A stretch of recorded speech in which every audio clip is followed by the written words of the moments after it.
Hey guys. Last week we talked about public policy and education policy for K through 12. And now we're going to spend this PowerPoint talking about higher education policy. It's decidedly less regulatory policy than K through 12, which we'll talk about also. But I'll give you a bit of a snapshot about what our higher education system in Texas looks like. Colleges in Texas are very diverse in that they're very regional. So depending on what region of the state you're in, they may cater more to a specific demographic of people. You have a lot of like Hispanic serving institutes or HSIs, liberal arts colleges and things like that. But they serve specific sections of our citizenry. And also, based on that section, they may have different goals in terms of their graduation and retention rates and things like that. We also have a lot of public universities. Even though our universities tend to be quite expensive, they are, by comparison, relatively less expensive than a national average of universities. But we do have, we rank number one in terms of public universities versus private enrollment. So we have 9 health science centers. One of those health science centers, the largest one, is here in San Antonio. 38 universities, 50 community college districts, 3 state colleges, and 4 technical institutes. That is a lot of colleges. And they have, based on a tax revenue in 2011, they get about $7.6 billion in revenue. They enroll substantially more than 1.3 million students. We have a very large higher education system in Texas. So funding those institutions of higher education is done in one of 3 ways. And this is talking specifically about public universities, not private or for-profit universities, okay? So places like A&M San Antonio or any of the A&M systems, Texas State, Texas, or University of Texas, things like that. First of all, the Permanent University Trust Fund is constitutionally granted land that we have was owned by University of Texas and Texas A&M that we gave to the state to provide a public endowment. And since we gave it to the state in the Constitution of 1876, they have since found oil on that land. And so the property value has increased substantially.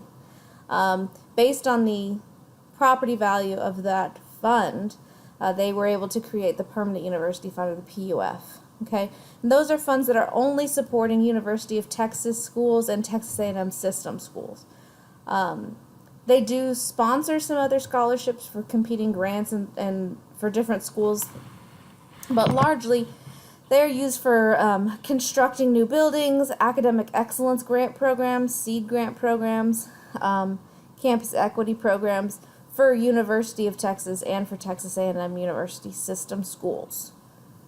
If you are not one of those schools, then you have access to the Higher Education Fund, and that is a legislative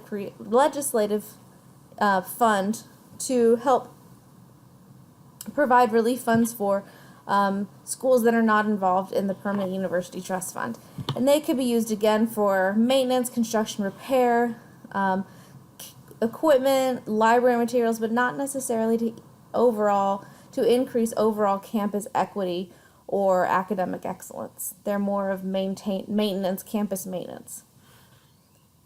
And then the National Research University Fund, that's when you have a school that's trying to become an emerging research institution that focuses on upperclassmen and graduate program research, like Texas State, UTSA. Those are funds that'll help those universities reach higher national prominence as research institutions. So the goal for emerging research institutions is to get access to these research funds and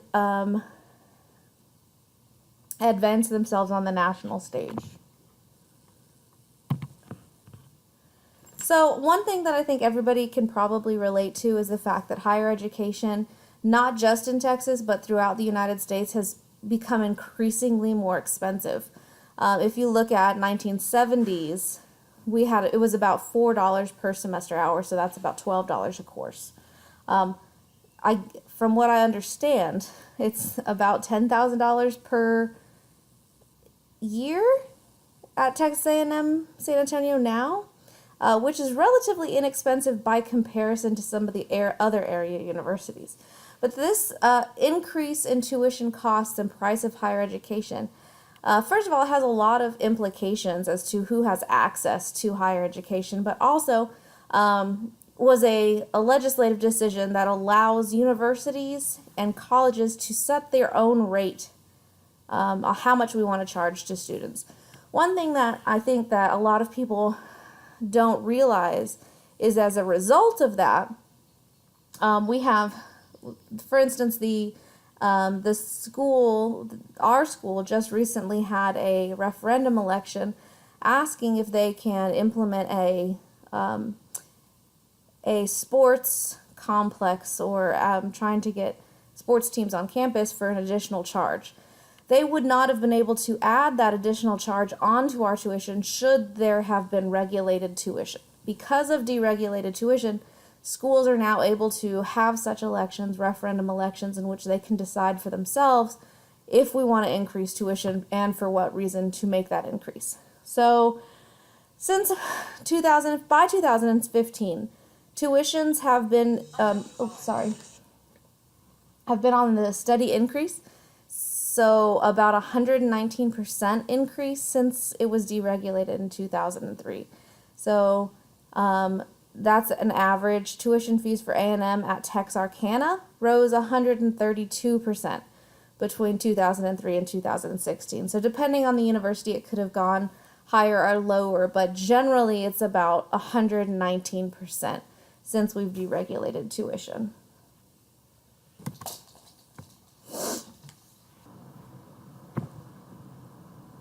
So at the same time that we have deregulated tuition and steadily the cost of tuition at higher education has increased, you can see state financial programs and aid programs have been kind of on the decline. And moreover, community colleges, which support a larger demographic of students than most other public universities, specifically because their low cost of tuition, are only partially supported by the state. Most of the support comes from local taxation. And we know that some of that taxation does come from property taxes as well. So a lot of community colleges currently are concerned about the property tax increase or cap that the state is putting forth. So we'll have to keep our eye on that and see what happens. Here's a little example.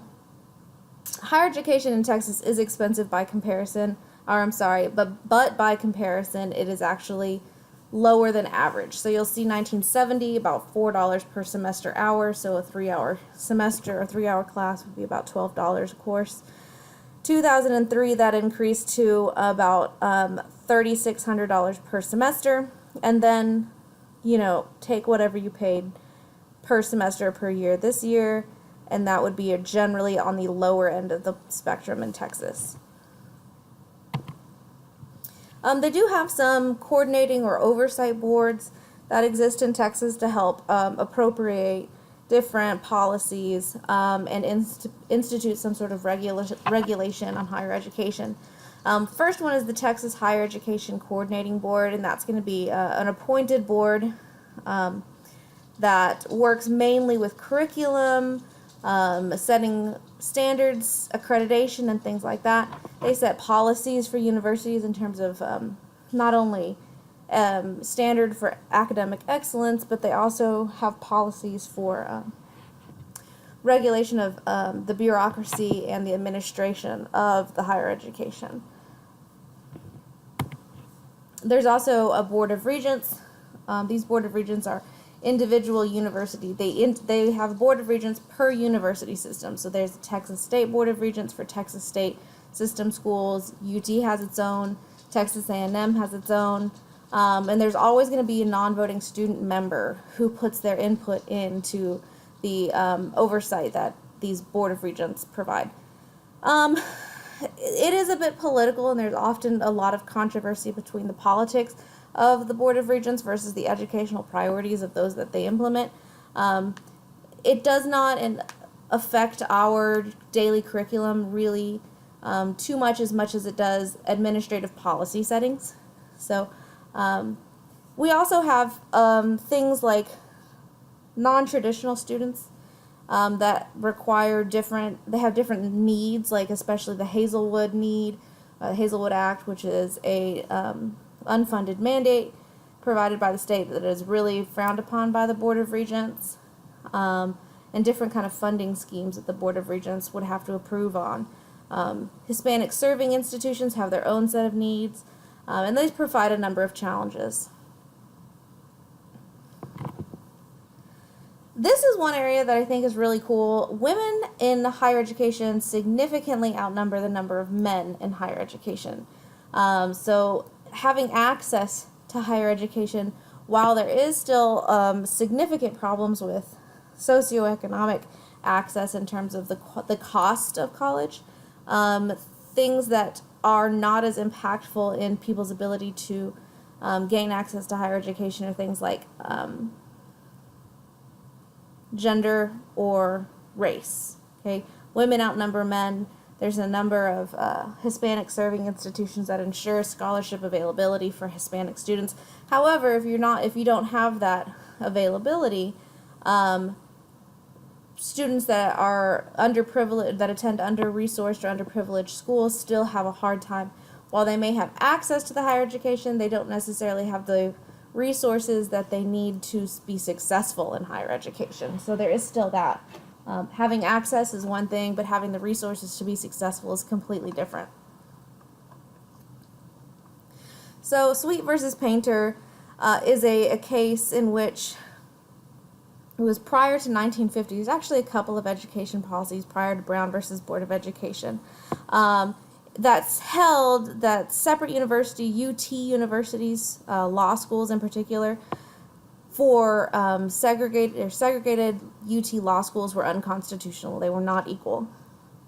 And so prior to Brown versus Board of Education, there was some desegregation in terms of graduate school programs at the University of Texas, followed by 1989 Hopwood v. Texas, in which they determined that race cannot be considered as a primary factor when determining admission. That doesn't mean it can't be a secondary factor, okay? Because what we'll see moving forward is Fisher versus Texas, in which the Supreme Court of the United States upheld that University of Texas and other public schools can continue to use affirmative action as part of its admission process, okay? Going back one slide really quickly. We do have a goal called the 60 by 30 Texas goal, in which 60% of Texans between the ages of 25 and 24 years old are hopefully by 2030 have some sort of post-secondary degree or certificate, some sort of post-high school graduation certificate or degree program. I say certificate because that includes vocational training, which is very significant to a number of people as well.